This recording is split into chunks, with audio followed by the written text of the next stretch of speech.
सभी का डाउटनेट पर। बेटा जी बात कर रहे हैं यहाँ पर कोशिका जीवन की इकाई, जिसमें हमारी जो कोशिका चल रही थी, जो हम पढ़ रहे थे, वो कौन सी पढ़ रहे थे? प्रोकैरियोटिक कोशिका।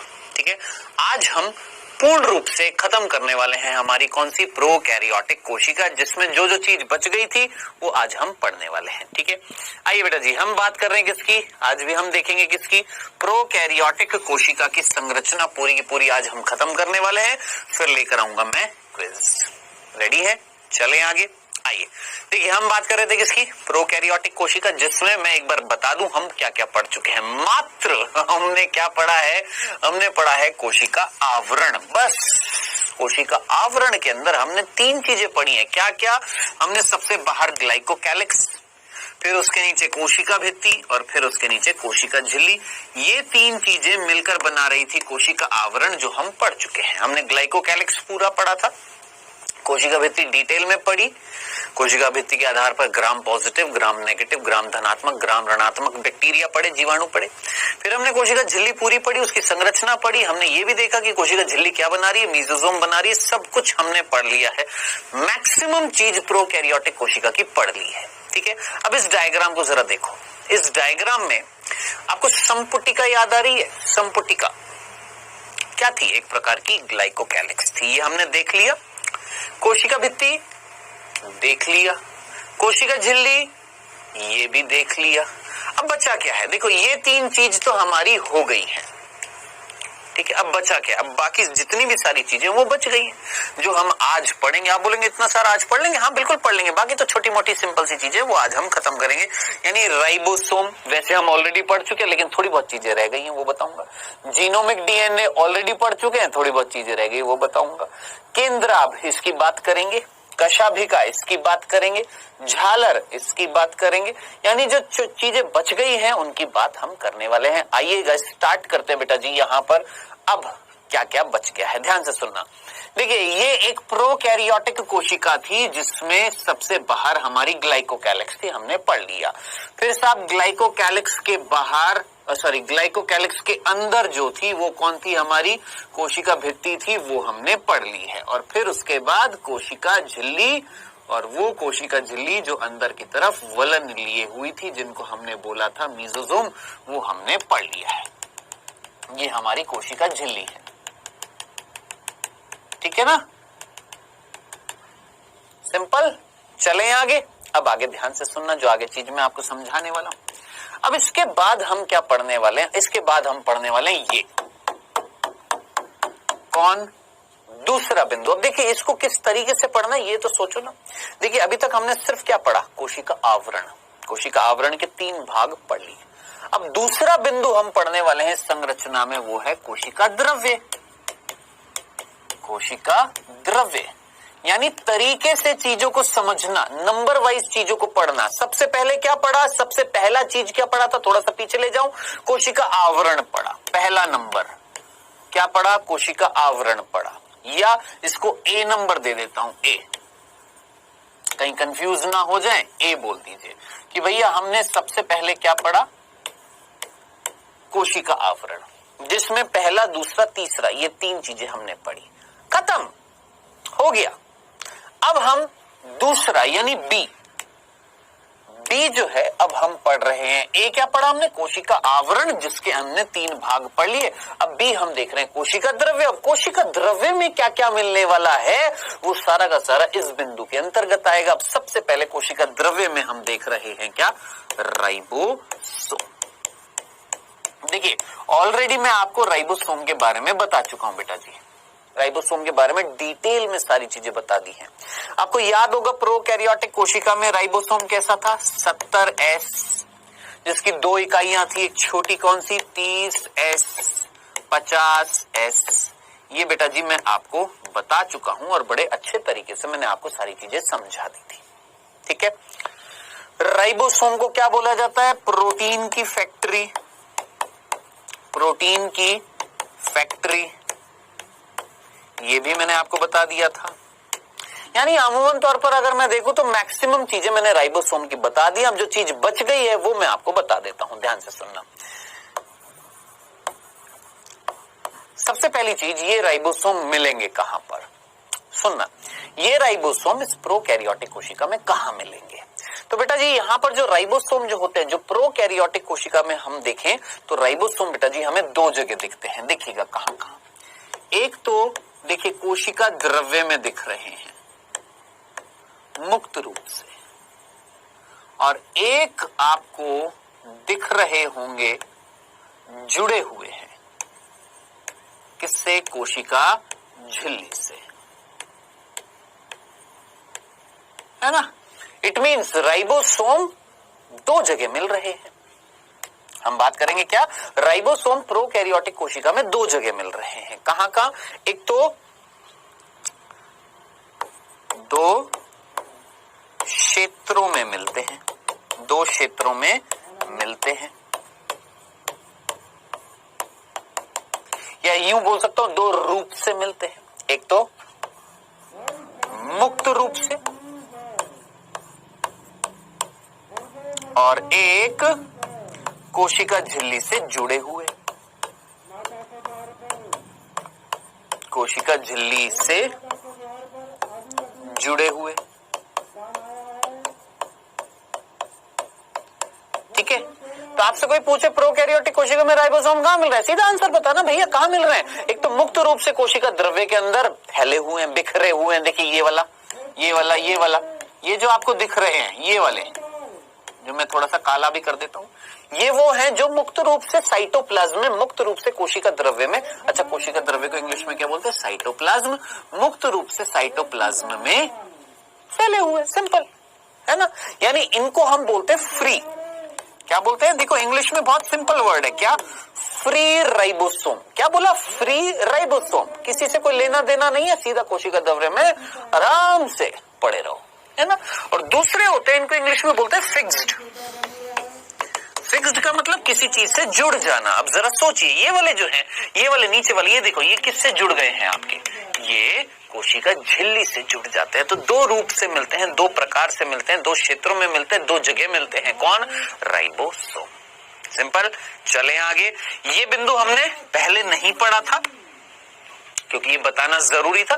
पहले हमने जो चीज पढ़ी थी, बहुत सारी चीज पढ़ी थी, राइबोसोम। राइबोसोम सबसे छोटा क्या है? कोशिकांग है। राइबोसोम जो होता है उसपे कोई आवरण नहीं होता है। ये कैसा होता है बेटा जी? आवरणहीन, झिल्लीहीन कोशिकांग होता है। राइबोसोम जो होता है उसकी खोज किसने करी थी? पैलेड ने जंतु कोशिका में, रॉबिन्सन और ब्राउन ने पादप कोशिका में बताया था। याद करिए, बताया था, है ना। कितनी इकाइयां होती है? सब बता दिया था। एस का मतलब क्या था? 30, 50, 70, ये क्या था? ये सब कुछ बता दिया था, ठीक है। अब मैंने यहां पर एक एक्स्ट्रा चीज बताई कि ये दो जगह मिल रहे हैं, किसमें? प्रोकैरियोटिक कोशिका में। आई होप इतनी सी बात क्लियर है। अब नेक्स्ट बिंदु बेटा जी राइबोसोम का, इधर ध्यान से सुनना। एक और बिंदु है, ये बिंदु इस तरीके से बना रहा हूं, बुलेट्स, इनको बोलते हैं बुलेट्स। इस तरीके से बुलेट्स बना दिए हैं, बिंदु है राइबोसोम के बारे में। अजी आखिरी बिंदु और सिंपल सा बिंदु, आपसे कोई पूछेगा, ध्यान से देखना। ये प्रोकैरियोटिक कोशिका दिख रही है, यहां पर एक बार और वापस से प्रोकैरियोटिक कोशिका बना देता हूं।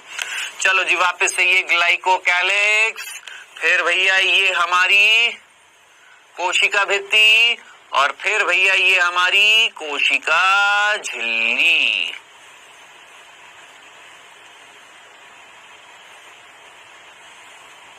चलो जी, दिख रहे हैं? ये हमारी कौन है? कोशिका झिल्ली। बनानी जरूरी है ना हर बार। चलो अब ध्यान से सुनना, जो मैं चीज समझाने वाला हूं ध्यान से देखिएगा बेटा। आगे बढ़ने से पहले मैं एक चीज आपको बताने की कोशिश कर रहा हूं, देखिएगा बेटा। आप सभी ने, थोड़ा सा इधर की तरफ मैं बताता हूं, आप सभी ने ये वर्ड सुना होगा, डीएनए। सुना है ना? बताया मैंने आपको, डीएनए अनुवांशिक पदार्थ होता है। ये डीएनए, ध्यान से सुनना, ये डीएनए जो होता है ना, ये आगे चलकर बनाता है आरएनए। अब जिनको डीएनए की फुल फॉर्म नहीं पता है वो ध्यान से सुनना। डीएनए की फुल फॉर्म होती है D oxy ribo nucleic acid. Deoxy ribo nucleic acid बोलते हैं इंग्लिश में, और हिंदी में बोलते हैं डीऑक्सी राइबो न्यूक्लिक अम्ल बोलते हैं। बस एसिड को अम्ल बोल देते हैं, बस, और कुछ नहीं है। आरएनए की क्या होती है याद रखना आपने? राइबो न्यूक्लिक एसिड, या हिंदी में बोलेंगे राइबो न्यूक्लिक अम्ल। ठीक है, तो आपने याद रखना है डीएनए जो होता है वो आगे चलकर क्या बनाता है, आरएनए बनाता है। ठीक है, समझ में आ गया, इतनी सी बात क्लियर है। अब ध्यान से सुनना, ये जो आरएनए जो होते हैं बेटा जी, ये 3 प्रकार के होते हैं, भूल मत जा, अपनी जिंदगी भर मत भूलना। आरएनए कितने प्रकार के होते हैं, 3। कौन कौन सा, आरआरएनए, एमआरएनए और टीआरएनए। हो सकता है अभी थोड़ी सी चीज आपके ऊपर से जाए, मानता हूं ये हालांकि 12th क्लास में आता है, डिटेल में पढ़ते हैं, लेकिन अभी जो मैं बता रहा ना बस उसको फील करना, समझना। क्या डीएनए जो होता है वो बदलता है किसमें, आरएनए में। ठीक है, और ये आरएनए जो होते हैं ये 3 प्रकार के होते हैं, आरआरएनए, एमआरएनए, टीआरएनए। ठीक है, अब आप बोलेंगे सर ये आरएमटी ये क्या है, इनका नाम है, ध्यान से सुनना। स्मॉल आर जो होता है उसको हम बोलते हैं राइबोसोमल आरएनए, यानी एक ऐसा आरएनए जो राइबोसोम में मिलेगा। अब आपका माथा चकर आ जाएगा, टेंशन लेने की जरूरत नहीं, अभी सिर्फ फुल फॉर्म देखना, सिर्फ नाम देखना, राइबोसोमल आरएनए। एम का मतलब होता है मैसेंजर आरएनए, जिसको हम हिंदी में बोलते हैं संदेश वाहक आरएनए। और टी होता है ट्रांसफर आरएनए, सिंपल हिंदी में भी क्या बोलते हैं, ट्रांसफर आरएनए ही बोलते हैं, ट्रांसफर आरएनए। ठीक है, तो कुल मिलाकर ये 3 प्रकार के आरएनए बनाता है। प्रभु ध्यान से सुनना, मैं जो चीज कहने वाला हूं ध्यान से सुनिएगा, जो मैं चीज समझाने वाला हूं। क्या कि डीएनए जो होता है, ध्यान से सुनना, डीएनए जो होता है वो आगे चलकर बदलता है किसमें बेटा जी, ये जो डीएनए होता है ये आगे चलकर बदलता है किसमें, आरएनए में। ठीक है, और आरएनए कितने प्रकार के होते हैं, 3 प्रकार के होते हैं। ठीक है, अब ये क्या करते हैं, मैं इतनी सी बात बता रहा हूं, कहीं ना कहीं ये तीनों आरएनए मिलकर रेस्पॉन्सिबल होते हैं, उत्तरदायी होते हैं प्रोटीन बनाने के लिए। अब जिनके दिमाग में ये बात घुसी है ना तो अच्छी बात है, नहीं घुसी है तो बस इतना सा सुन लेना, क्या कि आरएनए जो होते हैं उनके 3 प्रकार होते हैं, जिसमें से एक आरएनए होता है एमआरएनए, जिसमें से एक आरएनए का नाम है एमआरएनए, संदेशवाहक आरएनए। मत पूछना अभी कार्य क्या करते हैं, मैं जानबूझ के कह रहा हूं आपसे, अभी मत पूछना इनका कार्य क्या होता है, जब जरूरत होएगी मैं अपने आप आपको बता दूंगा। थोड़ा सा भरोसा मेरे पर रखिएगा, थोड़ा सा, कि जो मैं चीज बताऊंगा कहां जरूरत है कहां नहीं है, किधर जरूरत है, मैं अपने आप आपको बता दूंगा। आप टेंशन मत लेना, हाँ जो मैं आपको बता रहा हूं उसको गौर से बस सुनो और याद रखो। क्या कि डीएनए होता है, आरएनए होता है, डीएनए आगे चलकर बनाता है आरएनए, डीएनए की फुल फॉर्म ये, आरएनए की फुल फॉर्म ये, बस अभी इतना। आरएनए 3 प्रकार के होते हैं, जिसमें से एक आरएनए याद रखना एमआरएनए, संदेशवाहक आरएनए, बस इतनी सी बात। अब आप बोलेंगे ये क्यों बताया, इसलिए बताया क्योंकि देखिए ये एक प्रोकैरियोटिक कोशिका है, और इस प्रोकैरियोटिक कोशिका में देखिएगा ये है एमआरएनए। क्या है बेटा जी, ये एक एमआरएनए है। कौन है बेटा, ये एमआरएनए है। कौन, प्रोकैरियोटिक कोशिका में कौन, एमआरएनए, संदेशवाहक आरएनए। फिर बोल रहा हूं मत पूछना अभी इसका कार्य, समय आने पर हर चैप्टर में चीज आपको समझ में आ जाएगी, जो चीज जरूरी होगी जिस चैप्टर में वो ऑटोमेटिकली आपको बता दी जाएगी। मुझे पता है बहुत ज्यादा क्यूरियोसिटी होती है, जानने की इच्छा बहुत ज्यादा होती है, लेकिन हर चीज का एक सही वक्त होता है, सही समय होता है। ठीक है, तो अभी जो वक्त है, अभी जो समय है, उस हिसाब से अभी सिर्फ नाम याद रखना, आरएनए का एक प्रकार होता है एमआरएनए, जो इस प्रोकैरियोटिक कोशिका में मिल रहा है, हमारे अंदर भी होता है एमआरएनए। ठीक है, चलो इतनी सी बात समझ में। अब देखना ये जो एमआरएनए है बेटा, इस एमआरएनए के, देखिएगा इस एमआरएनए के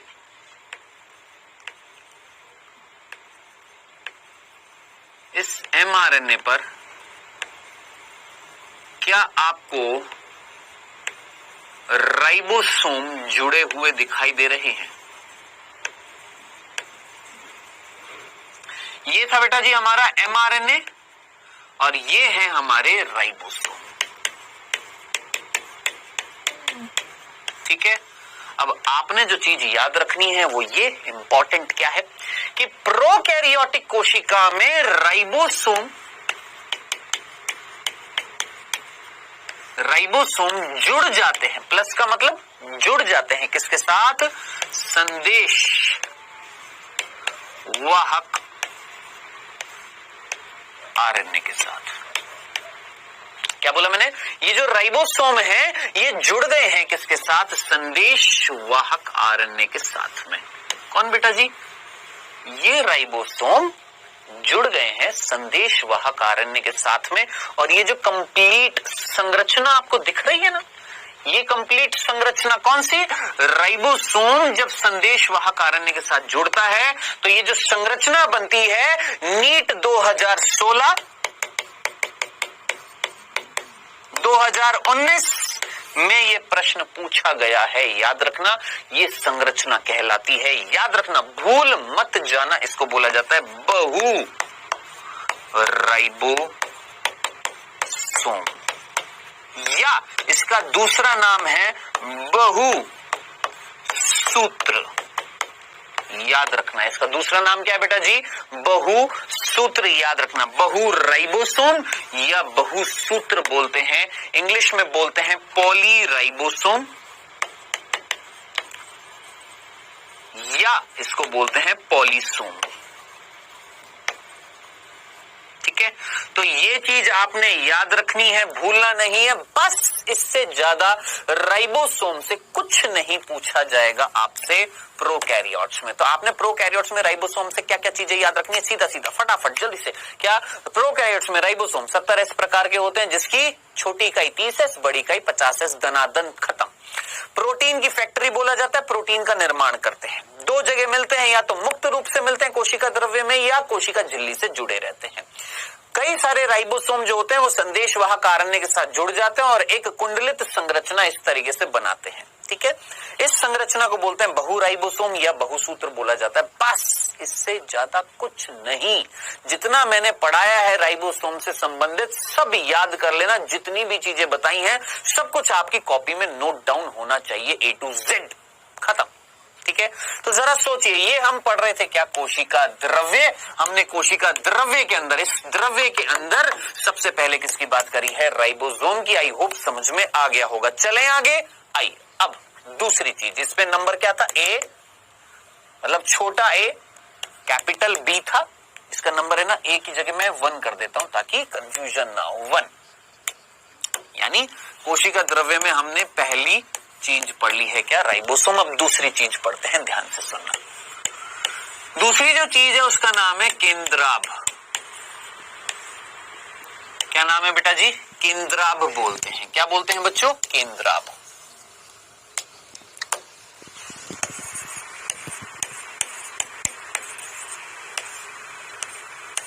ठीक है, अब साहब केंद्राभ के ना कई सारे नाम है इंग्लिश में, हिंदी में नहीं, इंग्लिश में कई सारे नाम है। मैं आपको बताता हूं क्या क्या।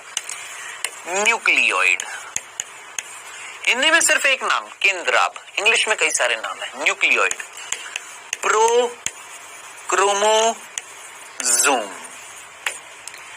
जीनोफोर, इंसिपिएंट न्यूक्लियस और क्रोमोनीनी। ठीक है, ये 5 नाम हैं किसके? केंद्राभ के हैं 5 नाम। किसके? अकेले केंद्राभ बोलते हैं हिंदी में इसको। तो ज्यादा टेंशन लेने की जरूरत नहीं है, केंद्राभ याद रख लेना। अगर ये याद हो जाए वेल एंड गुड, बहुत अच्छी बात है। चलो, है क्या ये? अब आप मुझे बताएंगे क्या प्रोकैरियोटिक कोशिका में केंद्रक होता है? आप बोलेंगे नहीं सर, प्रोकैरियोटिक कोशिका में कहां से केंद्रक हो गया? इसलिए तो उसका नाम प्रोकैरियोटिक कोशिका था कि उसमें केंद्रक नहीं है। मैं बोलूंगा हाँ बिल्कुल सही बोल रहे हो आप, लेकिन आप मुझे बताएं कि कोई ना कोई जगह तो है ना जहां पर वो आनुवांशिक पदार्थ मिल रहा है प्रोकैरियोटिक कोशिका का, जिसको हमने जीनोमिक डीएनए बोला। याद है? याद है मैंने आपको बताया था कि प्रोकैरियोटिक कोशिका में जो मुख्य आनुवांशिक पदार्थ होता है, मुख्य आनुवांशिक पदार्थ होता है जिसे हम बोलते हैं जीनोमिक डीएनए, जिसे हम क्या बोलते हैं जीनोमिक डीएनए, वो कहीं ना कहीं कोशिका द्रव्य में होता है ना। अब वो अगर कोशिका द्रव्य में होता है, ध्यान से देखिएगा, वो अगर कोशिका द्रव्य में यहां पर है और कैसा है, मुख्य आनुवांशिक पदार्थ कैसा है, गोलाकार है। कैसा है, गोलाकार है, एक डीएनए के धागे से बना हुआ है, जिसको हमने जीनोमिक डीएनए बोला था, अगर भूले नहीं है तो आप, याद है। ये मुख्य आनुवांशिक पदार्थ जो होता है, जिस जगह पर मिलता है, जिस एरिया में मिलता है, जिस क्षेत्र में मिलता है, उस जगह को बोला जाता है केंद्राभ। याद रखना, तो केंद्राभ क्या था, वह क्षेत्र जहां मुख्य आनुवंशिक पदार्थ, और मुख्य आनुवंशिक पदार्थ को हमने क्या बोला था, जीनोमिक डीएनए। क्या नाम दिया था, जीनोमिक डीएनए मिलता है उस क्षेत्र को हम बोलते हैं केंद्राभ। उस जगह को हम क्या बोलते हैं, केंद्राभ। केंद्रक नहीं, केंद्राभ वो जगह है जहां पर मुख्य आनुवांशिक पदार्थ मिलता है। आई होप इतनी सी बात समझ में आ गई है, कोई कंफ्यूजन नहीं होगा, क्लियर है ये वाली चीज। चलें आगे, अब ध्यान से सुनना, एक और चीज है। अब आप में से कितने बच्चों को याद है, देखिए ये चीज तो समझ में आ गई, आपसे कोई पूछे केंद्राभ क्या है, आप सीधा बोलेंगे सर वो जगह है जहां प्रोकैरियोटिक कोशिका का क्या मिलता है, मुख्य आनुवांशिक पदार्थ मिलता है। ठीक है, अब आप में से कितने बच्चों को ये शब्द याद है,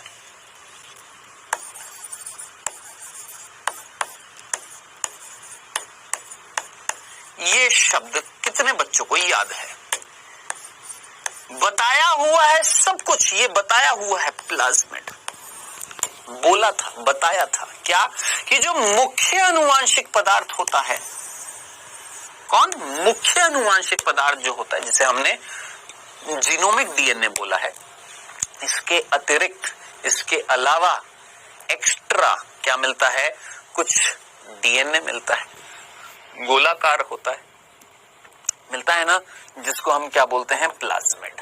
बताया था नहीं बताया था, स्टार्टिंग की क्लासेस में बताया मैंने आपको। ठीक है, अब जरा सोचिए, प्लाज्मिड है ना, अब इधर देखिए, इस कोशिका में ये बेटा प्लाज्मिड है, देखिएगा ध्यान से देखिएगा, इस कोशिका में ये प्लाज्मिड है, समझ रहे हैं, समझ में आया है। ये कौन है बच्चे, ये है हमारा केंद्राभ, क्या है ये, केंद्राभ। और अगर विश्वास ना हो थोड़ा सा पीछे ले चलता हूं, देखो इस डायग्राम को देखो, क्या यहां पर केंद्राभ लिखा हुआ है, और केंद्राभ क्या है, देखो ये पूरा यहां से लेके ये पूरा क्षेत्र जहां पर ये आनुवांशिक पदार्थ मिलता है, उसे हम क्या बोलते हैं, केंद्राभ। बोला ना, दिख रहा है ना यहाँ पर। अब थोड़ा सा आगे चलते हैं, मैंने आपसे बोला क्या बेटा, मैंने आपसे बोला कि केंद्राभ जो था वो जगह थी जहां पर मुख्य आनुवांशिक पदार्थ मिल रहा है, और मुख्य आनुवांशिक पदार्थ के अलावा अतिरिक्त आनुवांशिक पदार्थ भी मिलता है, जिसको हम क्या बोलते हैं, प्लाज्मिड। ठीक है, आपको प्लाज्मिड दिख रहा है, आपको जीनोमिक डीएनए भी दिख रहा है, ये जीनोमिक डीएनए जिस जगह पर मिल रहा है उसको हमने बोला केंद्राभ, यानी न्यूक्लियोइड। चले, कोई दिक्कत तो नहीं थी। अब इधर देखना, ये प्लाज्मिड दिख गया, अब एक और प्लाज्मिड देखिए, आपको क्या दिखाई दे रहा है, क्या अंतर दिखाई दे रहा है, आपको दो तरीके के प्लाज्मिड दिख रहे हैं, सोचो। आप बोलेंगे हाँ सर दिख रहे हैं, एक वो प्लाज्मिड जो फ्री है, मुक्त है, और एक वो प्लाज्मिड जो किससे आकर जुड़ गए, केंद्राभ में आकर, उस क्षेत्र में आकर मुख्य आनुवांशिक पदार्थ से जुड़ गए हैं, दिख रहे हैं। तो याद रखना, जब प्लाज्मिड किसके साथ जुड़ जाए, ध्यान से सुनना, जब प्लाज्मिड किसके साथ जुड़ जाए, केंद्राभ के जीनोमिक डीएनए बोल देता हूं, या मुख्य आनुवांशिक पदार्थ, मुख्य आनुवंशिक पदार्थ। क्या बोला? फिर से सुनना, वापस से सुनना, फिर से सुनना, वापस रिपीट कर रहा हूं। क्या? देखो, प्लाज्मिड मैंने आपको बताया, प्लाज्मिड जो होते हैं वो अतिरिक्त आनुवांशिक पदार्थ होते हैं, जो मेन जेनेटिक मटेरियल होता है, मुख्य आनुवांशिक पदार्थ होते हैं, उसके अलावा मिलते हैं। कार्य क्या करते हैं मैंने आपको ऑलरेडी बता दिया था, कुछ विशिष्ट कार्य करते हैं, जैसे प्रतिरोधकता क्षमता दिखाते हैं, किसके खिलाफ? प्रतिजैविक के खिलाफ। स्टार्टिंग में बता दिया था। अभी जो मैं आपको बता रहा हूं वो समझने की कोशिश करना। प्लाज्मिड आपको ये मुक्त दिखाई दे रहा है, लेकिन ये वाला प्लाज्मिड आपको किसी के साथ जुड़ता हुआ दिखाई दे रहा है। किसके साथ? केंद्राभ में मुख्य आनुवांशिक पदार्थ के साथ जुड़ता हुआ दिखाई दे रहा है। तो याद रखना, जब प्लाज्मिड केंद्राभ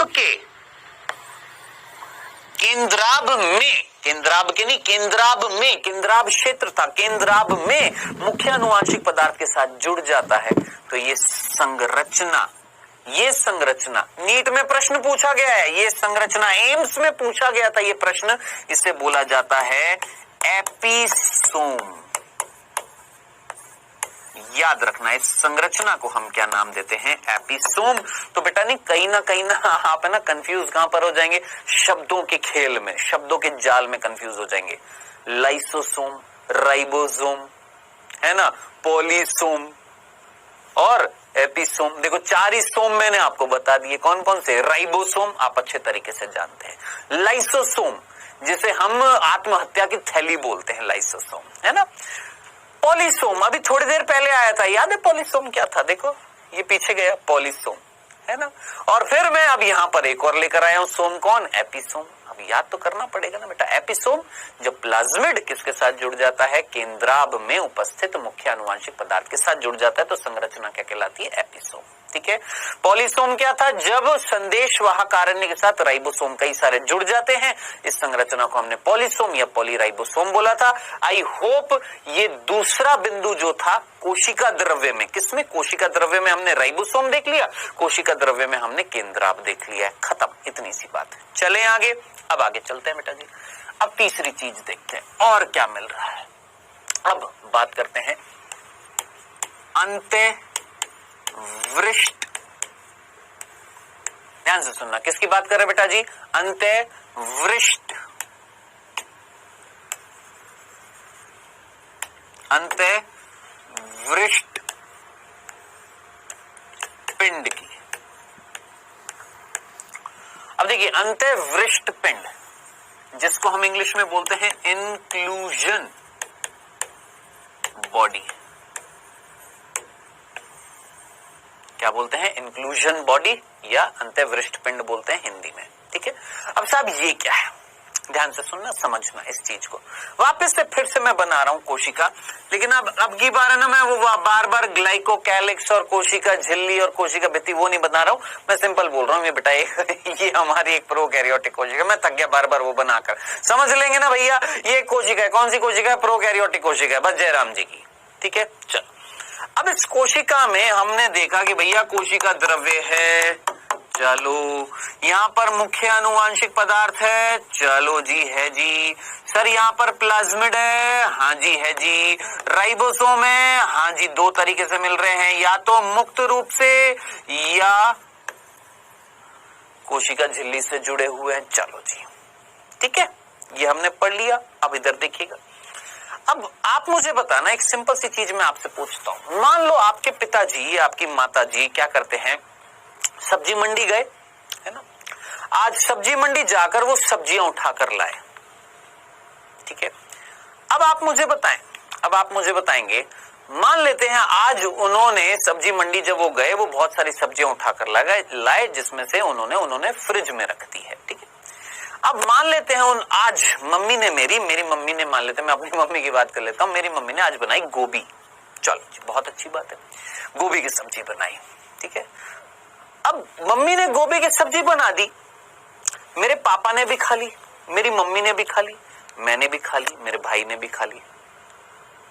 ठीक है। पहले की बात कर रहा हूं, मेरी शादी से पहले की। अभी तो सदस्य काफी बढ़ गए हैं हमारी फैमिली में। शादी से पहले मैं, मेरा भाई, मेरी मम्मी, मेरे पापा, बस 4 ही थे। जॉइंट फैमिली नहीं थी, एकल परिवार जो होता है ना, वैसा था। चलो, अब आप मुझे बताना, सबने खाना खा लिया, फिर भी सब्जी बच गई, क्या करें उस सब्जी का? फेंक दे कि स्टोर करें? सिंपल सा प्रश्न मैं आपसे पूछ रहा हूं, बहुत सिंपल सा। ये इतनी बड़ी जो कहानी मैंने बुनी है, इसका सिर्फ एक ही मकसद था बताने का कि वो जो भोजन जो बच गया है, उस भोजन का क्या करें? क्या उस भोजन को फेंक दें या उस भोजन को स्टोर करें? सोचिए, क्या वो सब्जी को फेंक दें या वो सब्जी को स्टोर करें? आप सीधा बोलेंगे सर उस सब्जी को हमें स्टोर करना है, उस सब्जी को हम फ्रिज में रख देंगे, सुबह वापस से यूज में ले लेंगे या बाद में वापस से यूज ले लेंगे। यानी बचा हुआ माल जो था, बचा हुआ पदार्थ जो था, जिसे हम बाद में यूज में ले सकते हैं, है ना, उसको हम इकट्ठा कर लेते हैं, हम उसको स्टोर कर लेते हैं, एक जगह पर रख देते हैं, है ना। यही होता है ना, यही होता है ना। अब अलग अलग तरीके से इसको उदाहरण आप मान सकते हैं कि कोई चीज पदार्थ है, कोई चीज बच गई है जिसको आपने अपने घर में रख लिया है, बाद में यूज में लेंगे। बस उसी तरीके से याद रखना, ध्यान से सुनना कि एक कोशिका जिसके अंदर बचा हुआ पदार्थ, बचा हुआ पदार्थ जो है, एक ऐसा पदार्थ जो अभी यूज में नहीं आ रहा लेकिन बाद में यूज में आ सकता है ना। तो वो जो बचा हुआ पदार्थ है, उस पदार्थ को कहां डालें, कहां डालें, अंदर कहां डालें इस प्रोकैरियोटिक कोशिका में? तो हमने बोला उस बचे हुए पदार्थ को, ध्यान से सुनना, उस बचे हुए पदार्थ को हमने यहां पर इकट्ठा कर दिया। अब ये देखिए, ये बचा हुआ पदार्थ है, इसको हमने यहां पर इकट्ठा कर दिया, ठीक है। अब जरा सोचिए, ये जो बचा हुआ पदार्थ जो यहां पर इकट्ठा किया गया, क्या इसके ऊपर कोई झिल्ली चढ़ाई, क्या इसके ऊपर कोई आवरण चढ़ाया? नहीं, कुछ भी नहीं चढ़ाया। हमने केवल उस पदार्थ को जाकर ये इस जगह डाल दिया, बस खत्म, यहां पर इकट्ठा हो जा भैया, बस।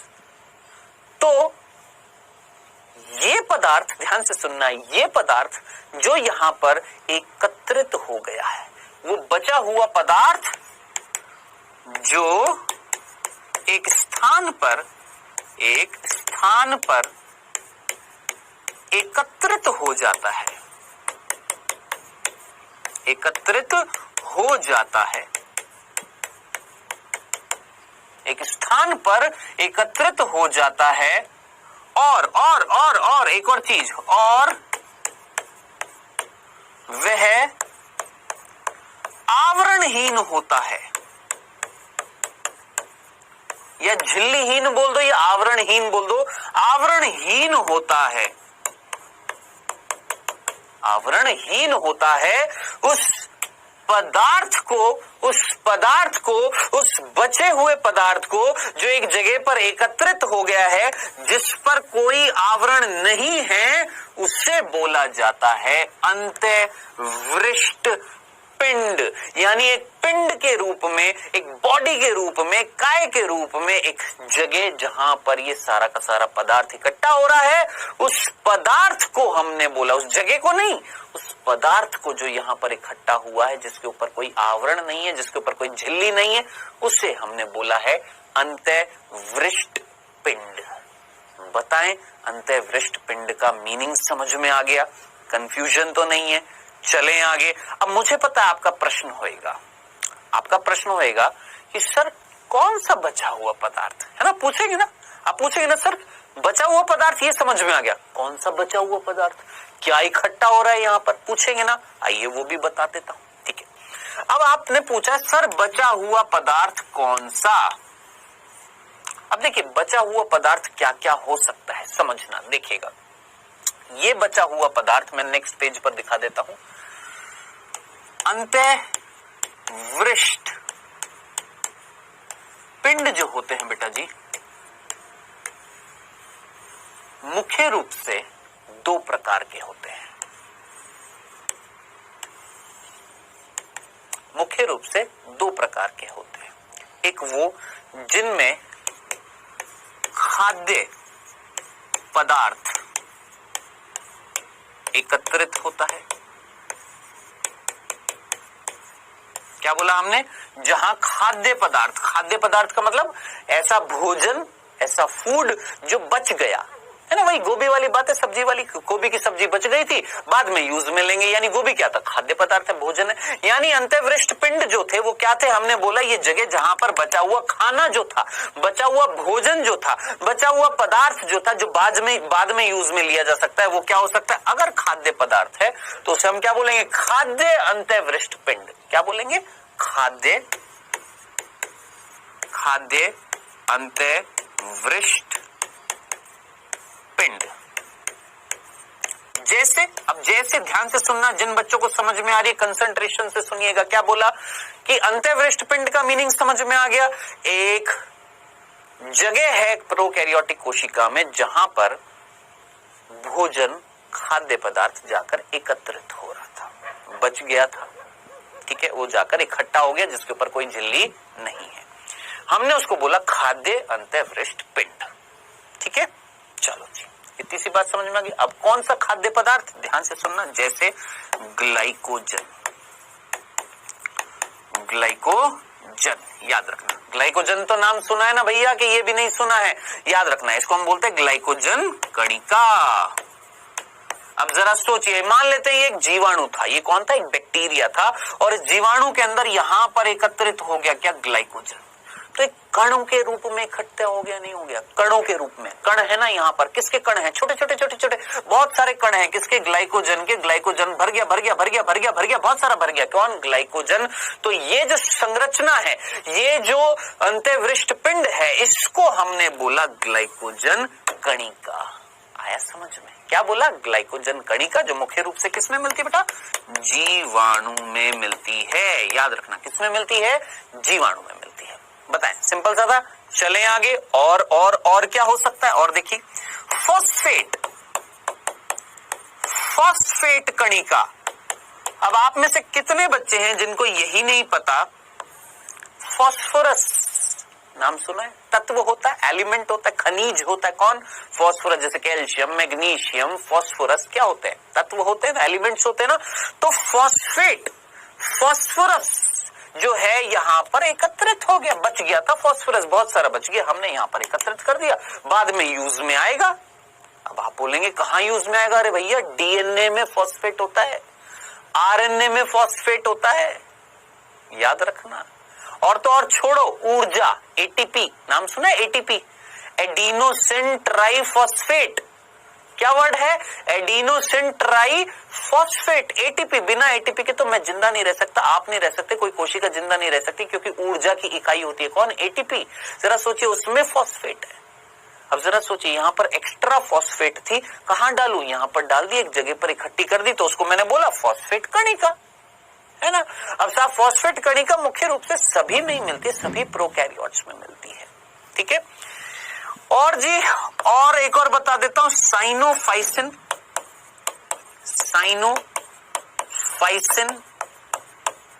कणिका। अब आप बोलेंगे सर ये साइनोफाइसिन कणिका किसमें मिलती है, देखो ये तो सभी में मिलती है, ऑलमोस्ट सभी में मिलती है, ये मुख्य रूप से बीजीए, बग्गा, किसमें मिलती है, बग्गा में, बग्गा, बीजीए, बग्गा।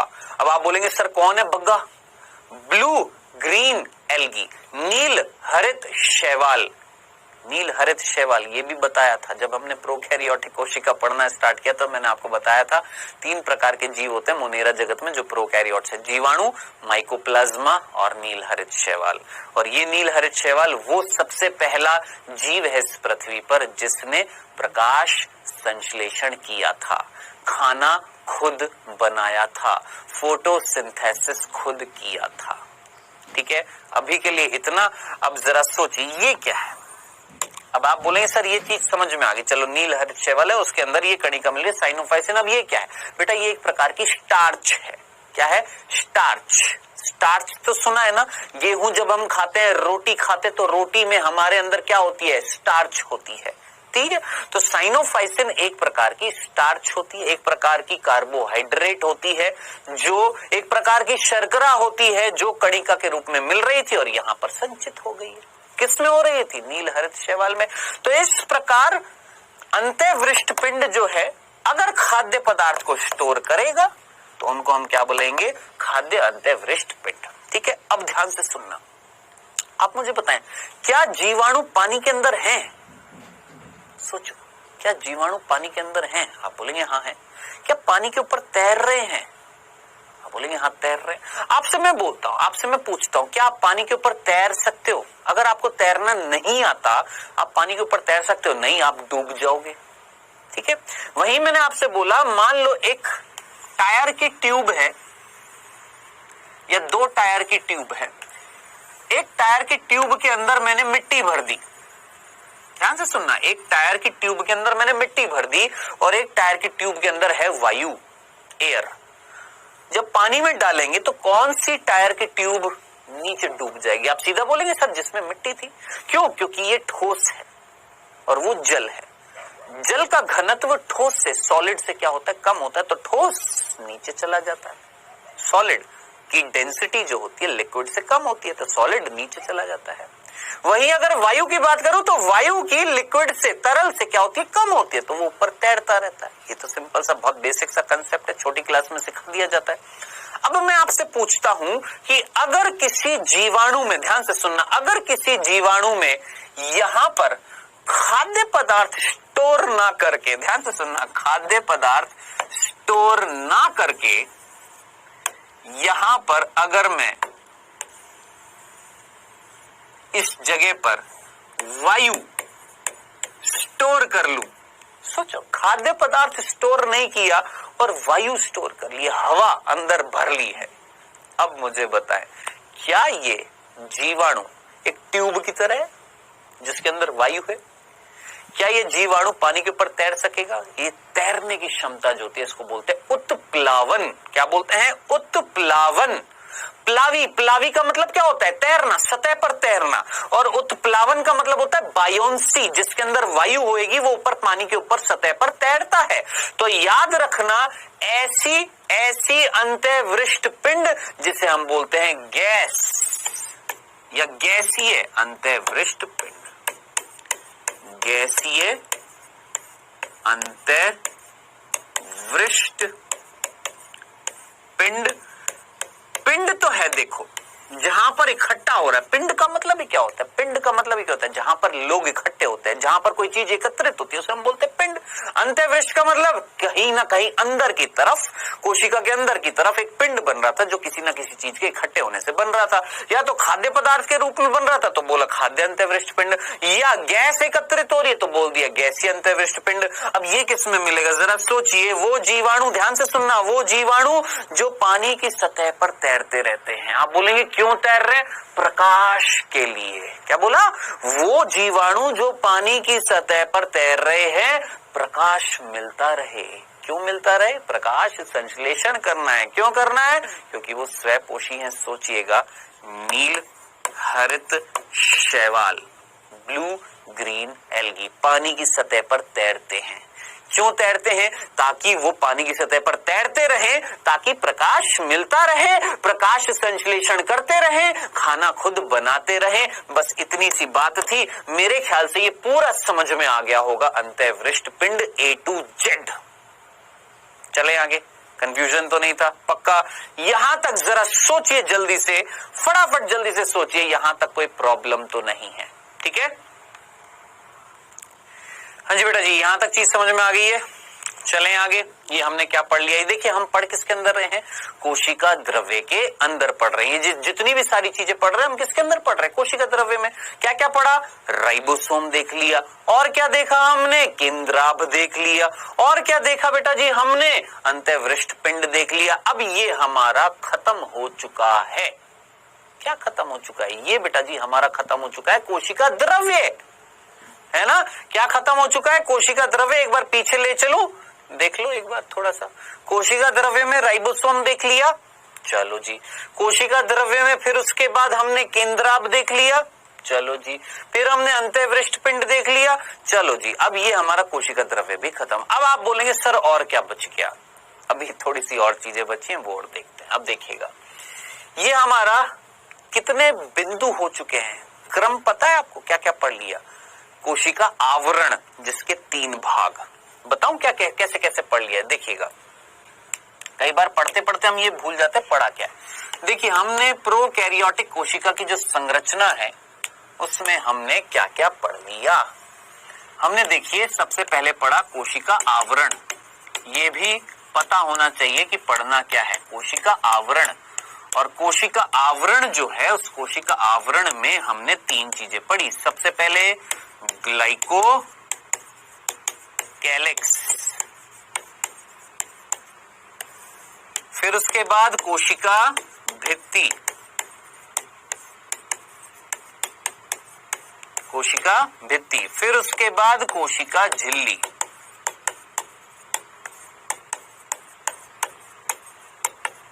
ठीक है, ये 3 चीज पढ़ी। फिर इसके बाद बेटा जी हमने पढ़ा क्या, कोशिका द्रव्य। क्या पढ़ा, कोशिका द्रव्य। कोशिका द्रव्य में बेटा जी हम लोगों ने क्या क्या पढ़ा, हमने वापस से 3 चीज पढ़ी। क्या, राइबोसोम, फिर हमने पढ़ा क्या, केंद्राभ, और फिर आखिरी में हमने पढ़ा क्या, अंतःवृष्ट पिंड। ये हमने पढ़ा है बच्चों, किसमें, याद रखना अभी तक हमने प्रोकैरियोटिक कोशिका की संरचना। ठीक है, अब मामूली सी 2 चीजें बच रही हैं। क्या क्या, आप बोलेंगे सर अभी भी बच रहा है। हाँ बेटा अभी भी बच रहा है। क्या बच रहा है, कशाभिका, कशाभिका, सिंपल सा। ठीक है, और एक और चीज बच रही है, यहां लिख देता हूं, जिसे हम बोलते हैं रोम, जिसे हम क्या बोलते हैं, रोम और झालर। क्या बोलते हैं, रोम और झालर। तो कुल मिलाकर अब हमारी 2 चीजें रह गई है, रोम, झालर और कशाभिका। चलें आगे पढ़ें, खत्म करें इनको जल्दी से खत्म करते हैं और हमारा प्रोकैरियोटिक कोशिका खत्म हो जाएगा। आइए पढ़ते हैं क्या बेटा जी, अब हमारा सी क्यों बोला, क्योंकि ए हमने ये पढ़ा था, बी हमने ये पढ़ा था, ए के अंदर 1 हमने ये पढ़ा, 2 हमने ये पढ़ा, 3 हमने ये पढ़ा, बी के अंदर 1 हमने ये पढ़ा, 2 हमने ये पढ़ा, 3 हमने ये पढ़ा। इस तरीके से ना माइंड मैप बनाया करो भाई, जे इस तरीके से माइंड मैप बना लो भैया। प्रोकैरियोटिक कोशिका में संरचना में क्या देखा, कोशिका आवरण देखा जिसमें ये 3 चीज पढ़ी, फिर कोशिका द्रव्य में भैया ये 3 चीज पढ़ी। अब क्या पढ़ने वाले हैं, सी क्या पढ़ने वाले हैं, कशाभिका। डी क्या पढ़ेंगे, ये पढ़ेंगे, जय राम जी की, खत्म, इतनी सी बात है। आइए किसकी बात करते हैं, कशाभिका की। कशाभिका जिसको हम बोलते हैं फ्लैजिला, जिसका पहला बिंदु जो आपने याद रखना है वो ये, इसका कार्य है। क्या कार्य करती है, देख लेते हैं एक बार, थोड़ा सा पीछे चल देते हैं। और इस प्रोकैरियोटिक कोशिका में एक पूंछ सी निकलती हुई दिखाई दे रही है आपको, यही है क्या, कशाभिका फ्लैजिला। अब आप मुझे बताइए क्या कराएगी ये पूंछ सी जो निकली है, इस तरीके से ये घूमेगी, और इस तरीके से जब ये घूमेगी तो ये जीवाणु आगे चलेगा, खिसकेगा, गति करेगा। तो सीधी सी बात है, कशाभिका का कार्य क्या हुआ बेटा जी, इसका कार्य होता है क्या, प्रोकैरियोटिक कोशिका को गति देना, प्रोकैरियोटिक कोशिका को गति देना।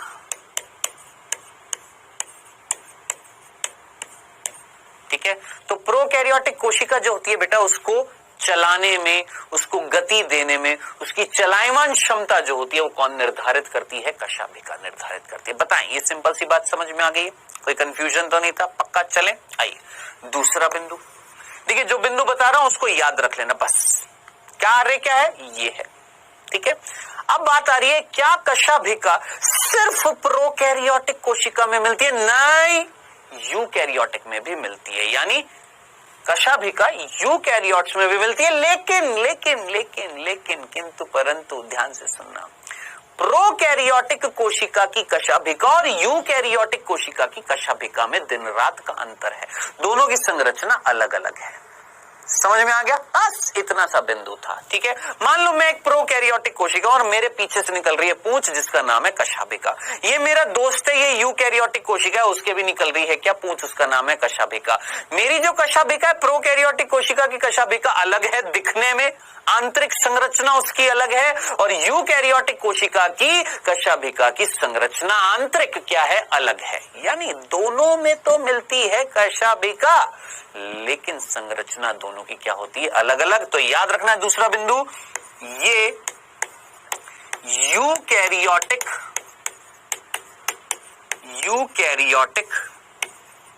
कोशिका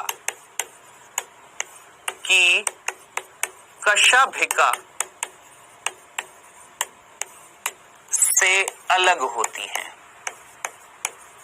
अलग होती है। किस रूप से? संरचनात्मक रूप से। याद रखना कि संरचना जो होती है इनकी और यूकैरियोटिक कोशिका की जो कशाभिका होती है उनमें अलग होती है। अब जैसे आपने क्लेमाइडोमोनास अगर नाम सुना हो, इस तरीके से होता है, एक हरी शैवाल होती है।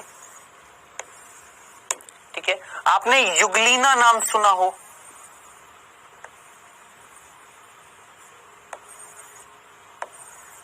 दिखने में आपको दोनों अलग सेम लगेंगे लेकिन अलग अलग है बेटा। ये युगलीना है और ये आपकी क्लेमाइडोमोनास है, दोनों में कशाभिका है। ठीक है, अब जरा सोचिए इनकी कशाभिका और जीवाणु में जो कशाभिका है दोनों की संरचना अलग अलग है। तो आई होप इतनी सी बात आपको समझ में आ गई होगी। ठीक है, चलें आगे।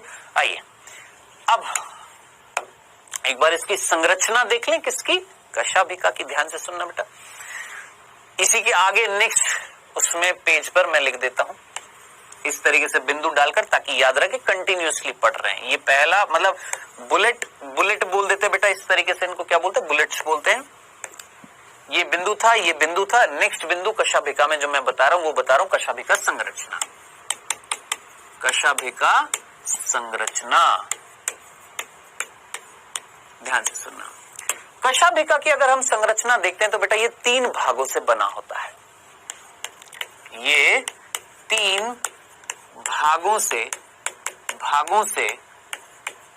बना होता है। अब कौन कौन से 3 भाग है ध्यान से सुनिएगा बेटा। सबसे पहला होता है जिसे हम बोलते हैं आधारीय काय। दूसरा जो होता है उसे हम बोलते हैं अंकुश। क्या बोलते हैं बेटा, अंकुश। कंसंट्रेशन बनाए रखिएगा। और आखिरी होता है तंतु। 3 चीजें होती है, ये 3 चीजें मिलकर क्या बनाती है, कशाभिका बनाते हैं। ठीक है, आधारीय काय को इंग्लिश में बोलते हैं बेसल बॉडी, अंकुश को बोलते हैं हुक, और तंतु को बोलते हैं फिलामेंट। ठीक, चलें आगे। अब जो मैं आपको दिखाने वाला हूं डायग्राम, मतलब मैं खुद बनाऊंगा, देखना। देखिए मान लो बेटा ये एक जीवाणु की कोशिका भित्ति है और उसके नीचे ये कोशिका झिल्ली है। ये कौन है, कोशिका भित्ति, और ये है कोशिका झिल्ली।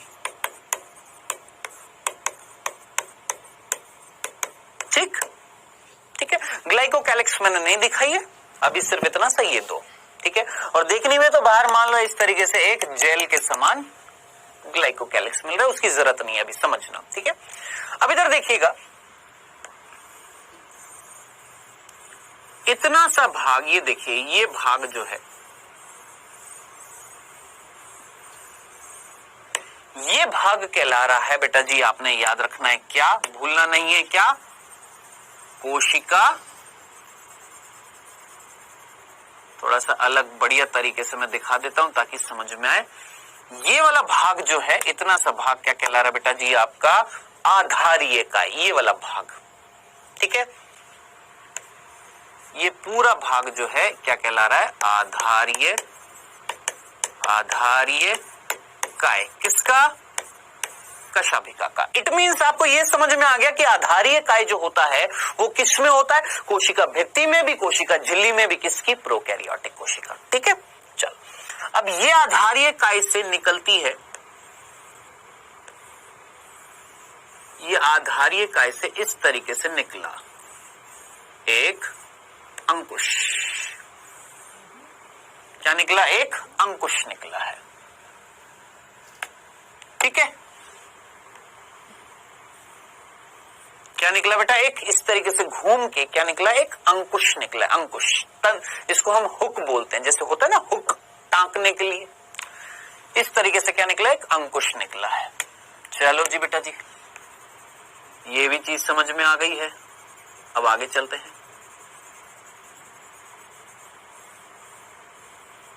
चलिए, अब क्या होगा? अब आगे ध्यान से सुनना। ये एक लंबी सी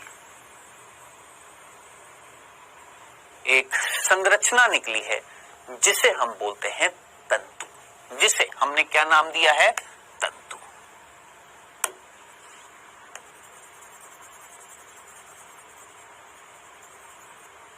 ठीक है, जिसे हमने क्या नाम दिया है बेटा जी? तंतु। ठीक है, तो कुल मिलाकर आपको तीन संरचनाएं दिख रही हैं। ये है आधारीय काय, ये है अंकुश और ये है तंतु। ठीक है, अब कुल मिलाकर मैं आपको क्रियाविधि बताने वाला हूं कि ये काम कैसे करता है कशाभिका। अब देखिएगा, ध्यान से सुनना। ये जो आधारीय काय होते हैं बेटा, इस आधारीय काय के अंदर कुछ इस तरीके से प्लेट्स मिलती हैं। थोड़ा सा डीप में चला जाएगा लेकिन समझना। क्या बोला? आधारीय काय के अंदर कुछ प्लेट मिलती हैं। क्या बोला हमने? कुछ प्लेट मिलती हैं। ठीक है, और इन प्लेट्स से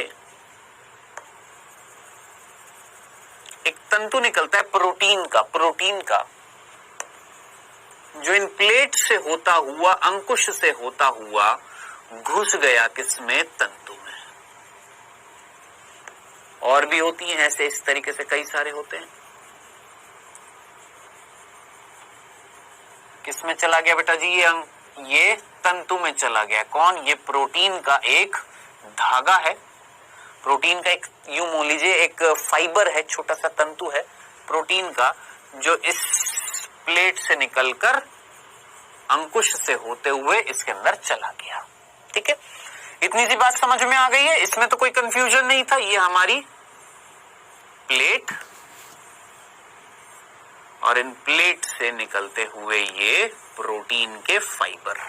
ठीक है, अब आप पूछेंगे ये जो प्रोटीन का ये जो फाइबर है इसका नाम क्या है? तो बेटा जी इसे हम बोलते हैं फ्लैजिलिन। फ्लैजिलिन। हाँ जी, समझ में आया? नीट की तैयारी कर रहे हो भैया? ठीक है, यहां पर मैं कोई मदारी नहीं हूं कि नाच नाच के आपको पढ़ाऊंगा तो ही आपका इंटरेस्ट पैदा होगा। आपको इंटरेस्ट पैदा करना पड़ेगा, समझना पड़ेगा। हो सकता है कई बार बीच में बोर भी हो जाते हैं, कोई दिक्कत नहीं है, जबरदस्ती बैठे रहो, जबरदस्ती सुनते रहो। तपस्या है बेटा, तपस्या करने में कहीं ना कहीं मेहनत करनी पड़ती है। हर कोई तो डॉक्टर नहीं बन जाएगा ना, कड़ी तपस्या करनी पड़ेगी। कड़ी तपस्या मतलब आपको बैठना पड़ेगा, आपको सुनना पड़ेगा, आपको समझना पड़ेगा, आपको मेहनत करनी पड़ेगी। चाहे आपको बोर लगे चाहे ना लगे, आपको सुनना तो पड़ेगा, आपको समझना तो पड़ेगा, आपको पढ़ना तो पड़ेगा, तभी ये रैंक निकलेगी, आपके मार्क्स आएंगे। कुल मिलाकर ये संरचना थी किसकी? कशाभिका की। वापस से देखते हैं, मैंने क्या बोला कि भैया कशाभिका जो होती है वो तीन भागों से बनी होती है। आधारीय काय, आधारीय काय किसमें मिल रहा है बेटा जी? ये कोशिका भित्ति, कोशिका झिल्ली में मिल रहा है। फिर अंकुश इस तरीके से घूमा हुआ एक हुक होता है, इस तरीके से घूम जाता है। और फिर सबसे लंबा भाग होता है कौन बेटा जी? फिलामेंट यानी तंतु। ये पूरा तंतु था। ठीक है, हमने बोला आधारीय काय के अंदर कुछ प्लेट मिलती हैं, प्लेट। प्रोटीन की बनी होती है, ये भी प्लेट किससे बनी होती है? प्रोटीन की प्लेट होती है। और इन्हीं प्लेट से कुछ प्रोटीन के फाइबर, कुछ प्रोटीन के तंतु निकलकर इस लंबे से तंतु में चले जाते हैं। ठीक है, अब आप बोलेंगे आगे क्या सर, आगे क्या? आइए आगे मैं आपको बताता हूं कुछ इस तरीके से, समझना, देखना। मेरे पास अगर कुछ होगा तो मैं आपको समझाता हूं। वेट, रुकिए, देखिए ऐसे, देखिए कुछ इस तरीके से। मान लो ये प्लेट है, ये दिख रही है आपको? दिख रही है? चलो ये प्लेट है, आपको दिख रही है? हाँ सर ये प्लेट है, ठीक है। अब इस प्लेट से, ये प्लेट थी, ये प्लेट आपको दिख रही है, ये वाली प्लेट, इस प्लेट से ये प्रोटीन का तंतु निकला ऊपर, और प्रोटीन का तंतु निकलकर यहां चला गया। ठीक है, अब जरा सोचिए, अगर ये प्लेट घूमेगी तो इस प्लेट से जुड़ा हुआ ये फ्लैजेलिन का जो तंतु है ये भी हिलेगा कि नहीं हिलेगा? बिल्कुल हिलेगा। तो जरा सोचिए, ये प्लेट इस तरीके से हिली, और अगर ये हिली तो ये तंतु हिला, और ये मतलब ये फ्लैजेलिन हिला। ये फ्लैजेलिन अगर हिलेगा तो ये फ्लैजेलिन किसके अंदर है? तंतु के अंदर। तंतु भी हिलेगा, और तंतु भी अगर हिलेगा तो जरा सोच समझकर मुझे बताएं, क्या ये पूरा कशाभिका का ये तंतु अगर हिलेगा तो वो जीवाणु हिलकर आगे जाएगा या आगे पीछे होगा या नहीं होएगा? गति करेगा या नहीं करेगा? तो इस प्रकार गति करता है कौन बेटा जी? फ्लैजिला, यानी आपका कशाभिका खत्म। बस इतनी सी बात आपने याद रखनी थी और कुछ भी नहीं। बताएं, क्लियर है बेटा जी? ये तो मेरे ख्याल से आपको ये पूरा का पूरा कशाभिका समझ में आ गया होगा। अब आखिरी चीज है डी। ये हमारा क्या खत्म हो गया बेटा? कशाभिका। बस इतना सा याद रखना, इससे ज्यादा कुछ नहीं। कशाभिका का कार्य, कशाभिका जो होता है किसमें होता है? दोनों में होता है, लेकिन दोनों की संरचना अलग होती है। प्रोकैरियोट में कैसी होती है? मैंने आपको बता दिया, 3 चीजों से बना होता है। ये 3 चीजें थी, जिसमें फ्लैजेलिन तंतु जो होता है, जो इन प्लेट से निकलता है। इन प्लेट के भी अलग अलग नाम होते हैं, LPSM, अलग अलग नाम होते हैं, LPSM। ठीक है, हाँ जी, क्लियर है ये वाली चीज? चलें आगे। अच्छा, एक और चीज, ये जो प्लेट जो होती है ना, ध्यान से सुनना, ये जो प्लेट जो होती है, ये ग्राम जो पॉजिटिव होता है ना बैक्टीरिया, उसमें केवल 2 होती है। याद रखना, ग्राम पॉजिटिव जो होता है ना, ग्राम पॉजिटिव, उसमें केवल 2 प्लेट होती हैं, जबकि ग्राम नेगेटिव जो होता है, ग्राम नेगेटिव जो होता है, उसमें ये 4 होती हैं। और मैंने आपको यहां पर कितनी दिखाई हैं? 4। तो 4 प्लेट मिलती हैं आधारीय काय में, किसमें? ग्राम ऋणात्मक जीवाणु में, और 2 मिलते हैं ग्राम धनात्मक जीवाणु में। याद रखना, बस इतनी सी बात। ठीक है, आइए बेटा जी, अब बात करते हैं बेटा जी यहां पर आखिरी चीज, आखिरी संरचना, जिसका नाम है रोम, जिसको हम इंग्लिश में बोलते हैं पेलाई, पिटाई नहीं, और झालर। इसको हम 2 मिनट में खत्म कर देंगे, क्योंकि बहुत सिंपल है, ये कुछ भी नहीं है। जिसको हम बोलते हैं फिम्बरी। ठीक है, क्या काम करते हैं? बस सिंपल सा। झालर क्या कार्य करता है? देखिए, पहले डायग्राम में एक बार वापस से पीछे चलते हैं, थोड़ा सा झालर देख लेते हैं कैसे दिखते हैं। देखिए, आपको ये कुछ दिखाई दे रहे हैं, ये कुछ सफेद सफेद से सफेद सफेद से सफेद सफेद से दिख रहे, क्या लिखा हुआ है? झालर लिखे हुए। क्या कार्य करते हैं बेटा? ये भी मैं आपको जल्दी से बता देता हूं बेटा जी। ये जो झालर जो होते हैं, इनका कार्य सिंपल सा होता है। जरा सोचिए, एक जीवाणु है, एक जीवाणु है जो मान लो किसी ठोस पदार्थ के पास पहुंचा। अब वो चाहता है कि वो उससे चिपका रहे, उससे जुड़ा रहे। कैसे जुड़ा रहेगा? सीधी सी बात है। तो ये झालर जो होते हैं, इनका कार्य क्या होता है? क्या? प्रोकैरियोटिक कोशिका को, प्रोकैरियोटिक कोशिका को ठोस भाग से जोड़ना या चिपकाना। ठीक है, तो चिपकाने का कार्य, जोड़ने का कार्य, प्रोकैरियोटिक कोशिका को किसी ठोस पदार्थ से, किसी पत्थर से, किसी पानी के अंदर किसी पत्थर से, यानी किसी भी पदार्थ से जो ठोस है, उससे जुड़ना है, उससे चिपकना है। मान लो वो खाद्य पदार्थ है, भोजन ही है, उसके पास जाकर उससे जुड़ना है, चिपके रहना है। कौन कराता है? कौन बेटा जी? ये आपकी कौन बेटा? झालर। अब जरा सोचिए, क्या हमारे अंदर जीवाणु जाते हैं? सोचिए, जीवाणु से हमारे अंदर रोग होता है ना। अब जरा सोचिए, मेरे अंदर अगर कोई जीवाणु गया, मान लो मेरे अंदर कोई जीवाणु गया, जो मैंने आपको पहले भी बताया था, हेलियोबैक्टर, याद है? हेलियोबैक्टर एसिटाई, याद आ रहा है? या स्ट्रेप्टोकोकस निमोनी? कौन सा? स्ट्रेप्टोकोकस निमोनी मेरे अंदर गया। अब जरा सोचिए, मेरे अंदर जाकर वो कहीं ना कहीं किसी ना चीज से जुड़ेगा ना, चिपकेगा ना, कोई कार्य करने के लिए किसी ना किसी चीज के पास जाकर चिपकेगा, तो चिपकवाने के लिए कौन उत्तरदायी है? झालर। ठीक है, बस इतना ही याद रखना है। झालर में आखिरी है रोम भैया, इसका कार्य क्या होता है? अब जरा सोचिए, एक जीवाणु को दूसरे जीवाणु से चिपकना है। देखिए ये तो क्या कर रहा था, एक जीवाणु को, एक प्रोकैरियोटिक कोशिका को किसी ठोस पदार्थ से चिपकवा रहा था। ये क्या कर रहा है? एक जीवाणु को दूसरे जीवाणु से चिपकवा रहा है। तो इसका कार्य क्या होता है? एक जीवाणु को दूसरे जीवाणु से जोड़ने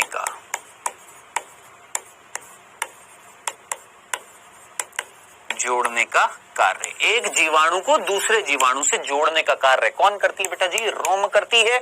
और ये रोम कुछ विशेष प्रकार के प्रोटीन से बनी होती है जो हमारे बुक्स में नहीं दे रखा, लेकिन मैं आपको बताऊंगा। इसका नाम होता है पिलिन प्रोटीन। देख लेना चाहे अपनी बुक्स में, आपकी बुक्स में मुख्य रूप से एनसीईआरटी में लिखा हुआ है क्या कि रोम यानी पिलिन रोम यानी पिलाई जो होते हैं वो एक विशेष प्रकार के प्रोटीन से बने होते हैं, लेकिन ये नहीं बताया कौन से प्रोटीन से। मैंने आपको बता दिया, याद रखना कौन? पिलिन प्रोटीन होता है। किसमें? इन रोम में, इन पिलाई में, जो एक जीवाणु को दूसरे जीवाणु से जोड़ने का कार्य करते हैं। जबकि ये इनमें, अब आप पूछेंगे सर इनमें कौन सा होता है? फिम्ब्रिन होता है। कौन सा होता है? फिम्ब्रिन प्रोटीन होता है। फिम्ब्री में फिम्ब्रिन प्रोटीन, पिलाई में पिलिन प्रोटीन। ये क्या करते हैं? फिम्ब्री यानी झालर क्या करते हैं? एक जीवाणु को या एक प्रोकैरियोटिक कोशिका को किसी ठोस पदार्थ से जोड़ते हैं, जबकि ये क्या करते हैं? एक जीवाणु को दूसरे जीवाणु से जोड़ते हैं। आया समझ में? तो इसी के साथ हमने पूरा कंप्लीट किया है। क्या बोला मैंने? हमने पूरा कंप्लीट किया है, दे दनादन पूरा हमने खल्लास कर दिया है। क्या? प्रोकैरियोटिक कोशिका। अब सुनने में तो ऐसा लगेगा बहुत बड़ा तीर मार लिया, लेकिन थोड़ी सी चीज पढ़ी है हमने, समझ में आया? लेकिन हमने एक चीज जरूर सीखी है, क्या? कि जब भी पढ़ो किसी भी चीज को तो ध्यान से पढ़ो, आराम से पढ़ो, तसल्ली से पढ़ो। ठीक है, आप अगर इसी तरीके से एक एक कंसेप्ट को स्ट्रांगली समझते गए, पढ़ते गए, डेफिनेटली सक्सेस मिलेगी। ठीक है, तो ये बेटा जी हमारी हो चुकी है क्या? प्रोकैरियोटिक कोशिका की संरचना। ठीक है, अब समय हुआ है 1 मिनट रिवीजन। 1 मिनट रिवीजन मतलब मेरे ख्याल से आपको समझ में आता है कि आज हमने क्या पढ़ा। बेटा जी आज हमने प्रोकैरियोटिक कोशिका में जो संरचनाएं बच गई थी वो सारी खत्म की। क्या क्या हमने? राइबोसोम के बारे में कुछ पॉइंट्स पढ़े थे, कुछ बिंदु पढ़े थे। हमने केंद्राब पढ़ा, केंद्राब के अंदर हमने पढ़ा केंद्राब क्या है, वहां पर मुख्य आनुवांशिक पदार्थ मिल रहा था, वो हमने जगह देखी, उसको हमने बोला केंद्राब। हमने एपिसोम पढ़ा, जब प्लाज्मिड किससे जुड़ जाता है, याद रखना केंद्राब में उपस्थित मुख्य आनुवांशिक पदार्थ, उसको हम क्या बोलते हैं? एपिसोम। हमने पॉलीसोम भी पढ़ा था, जब संदेशवाहक आरएनए से राइबोसोम जुड़ते हैं तो उसको हमने बोला था पॉलीसोम यानी बहुसोम या बहु राइबोसोम। ठीक है, फिर हमने अंतःवृष्ट पिंड पढ़े, वो जगह जहां पर बचा हुआ पदार्थ इकट्ठा हो जाता है, या तो वायु इकट्ठी हो जाएगी या खाद्य पदार्थ इकट्ठा हो जाएगा, जैसे फॉस्फेट, जैसे साइनोफाइसिन, जैसे ग्लाइकोजन की क्या बन जाती है? कणिकाएं बन जाती है। जबकि गैसीय आपका अंतःवृष्ट पिंड जो होता है वो मुख्य रूप से नील हरित शैवाल में मिलता है। फिर हमने पढ़ी कशाभिका की संरचना। भैया गति कराती है, प्रोकैरियोटिक और यूकैरियोटिक दोनों में मिलती है, लेकिन दोनों में संरचना का अंतर होता है। प्रोकैरियोटिक कोशिका में कशाभिका जो होती है 3 भागों से बनी होती है। कौन कौन सी? आधारीय काय जो कोशिका भित्ति कोशिका झिल्ली में होता है, फिर हुक जिसको हमने अंकुश बोला, और फिर लंबा सा क्या? तंतु। आधारीय काय के अंदर 4 प्लेट होती है ग्राम ऋणात्मक जीवाणु में और 2 प्लेट होती है ग्राम धनात्मक जीवाणु में। इन प्लेट से एक तंतु निकलता है, किसका? एक फाइबर निकलता है, किसका? प्रोटीन का। ठीक है, और वो जिसका नाम है फ्लैजेलिन, जो तंतु में जाकर चला जाता है। जब प्लेट हिलती है तो फ्लैजेलिन हिलता है। फ्लैजेलिन किसमें है? तंतु में। वो पूरा तंतु हिलेगा तो वो गति करेगा। ये हमने पढ़ा कशाभिका। फिर हमने पढ़ा रोम जिसका कार्य था 2 जीवाणु को जोड़ना, झालर जिसका कार्य है प्रोकैरियोटिक या जीवाणु को किसी ठोस पदार्थ से जोड़ना। खत्म। ये हमने आज सारा पढ़ा है। ठीक है, अब समय हुआ है किस चीज का बेटा जी? क्विज का। पहला प्रश्न आपकी स्क्रीन पर आता हुआ फर्स्ट। बहुराइबोसोम बना होता है। बहुराइबोसोम किससे बना होता है? राइबोसोम से, आरएनए से, दोनों ए और बी से, कोई नहीं से। जल्दी से आंसर बताएं। बहुराइबोसोम या बहुसूत्र या पॉलीसोम या पॉलीराइबोसोम किससे बना हुआ था?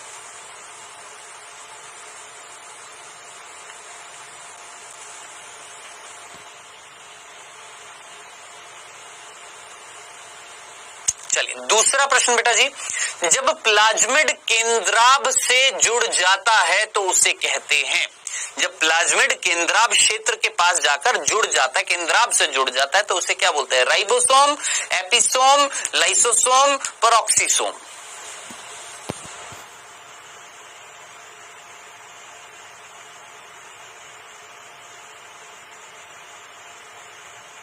चलिए समय हुआ समाप्त, आइए डिस्कस करते हैं बेटा। पहला प्रश्न था बहुराइबोसोम किससे बना होता है? मैंने बोला था आपको एक संदेशवाहक आरएनए था ना, था क्या?